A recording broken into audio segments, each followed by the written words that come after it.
and people feel inspired. You should, if you went to look at where they conduct marriages, it's like a small cubicle that nobody would even want to sit there for more than 20 minutes.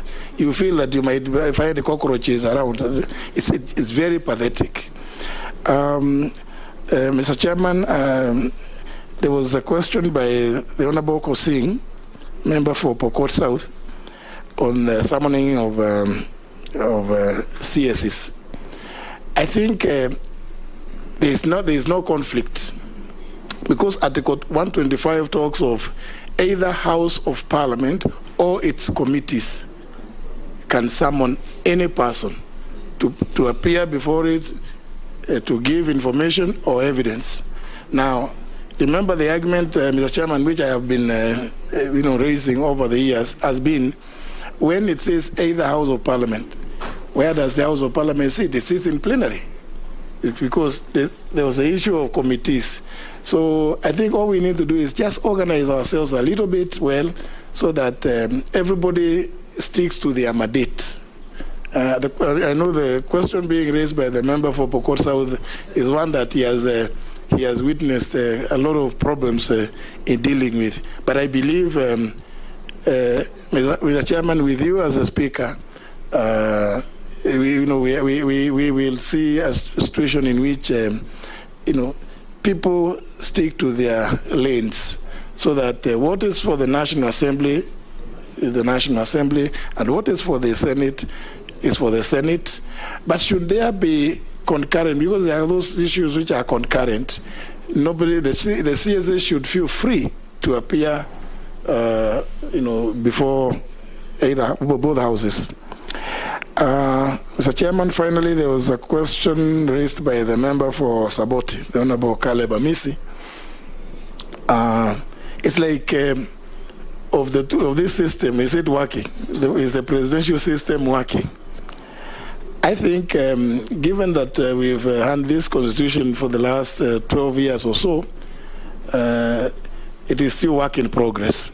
But we should not rush to change or try to fix this or the other until such time as we have fully implemented everything under the Constitution itself. But I think it is possible for everybody to obey the law.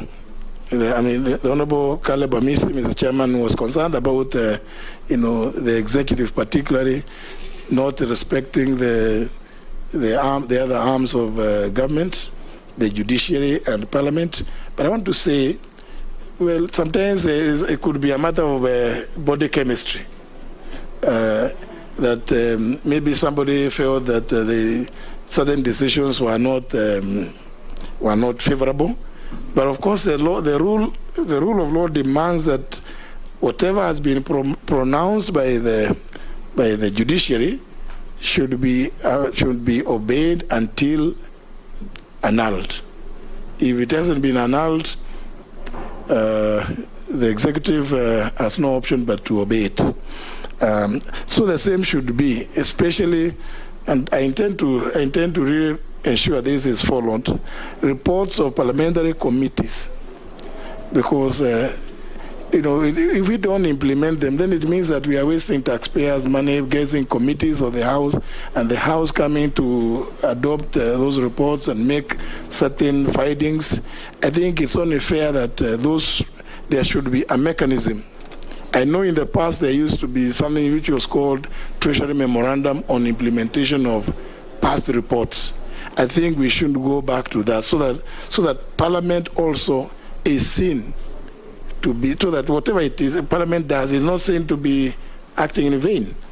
If Parliament has recommended something, I think it's only fair. If the implementing agency thinks that there are difficulties, they should again appear before Parliament to explain those difficulties or why they are not able to implement what Parliament adopted. Thank you, Mr. Chairman. Thank you, Honorable Muturi. Can I ask you one simple question?